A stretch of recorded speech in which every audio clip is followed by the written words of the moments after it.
clutching a large donut in a bag, that he caught a few words of what they were saying. "The Potters, that's right. That's what I heard, yes. Their son, Harry." Mr. Dursley stopped dead. Fear flooded him. He looked back at the whisperers, as if he wanted to say something to them, but thought better of it. He dashed back across the road, hurried up to his office, snapped at his secretary not to disturb him, seized his telephone, and had almost finished dialing his home number when he changed his mind. He put the receiver back down and stroked his mustache, thinking, no, he was being stupid. Potter wasn't such an unusual name. He was sure there were lots of people called Potter who had a son called Harry. Come to think of it, he wasn't even sure his nephew was called Harry.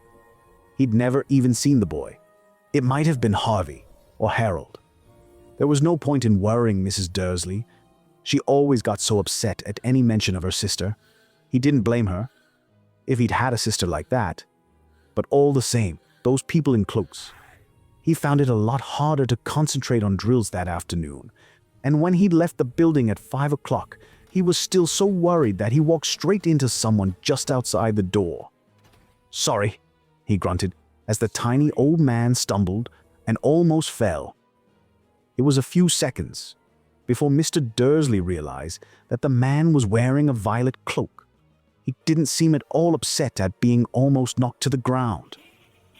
On the contrary, his face split into a wide smile, and he said in a squeaky voice that made passers-by stare, "Don't be sorry, my dear sir, for nothing could upset me today. Rejoice, for you know who has gone at last. Even muggles like yourself should be celebrating this happy, happy day."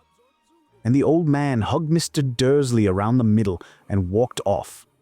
Mr. Dursley stood rooted to the spot. He had been hugged by a complete stranger. He also thought he had been called a muggle, whatever that was. He was rattled.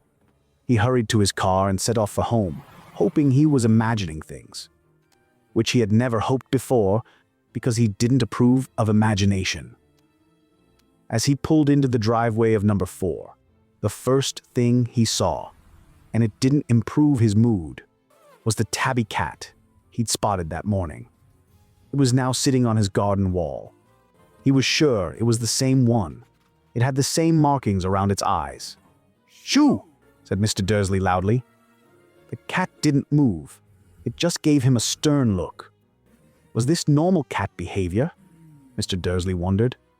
Trying to pull himself together, he let himself into the house.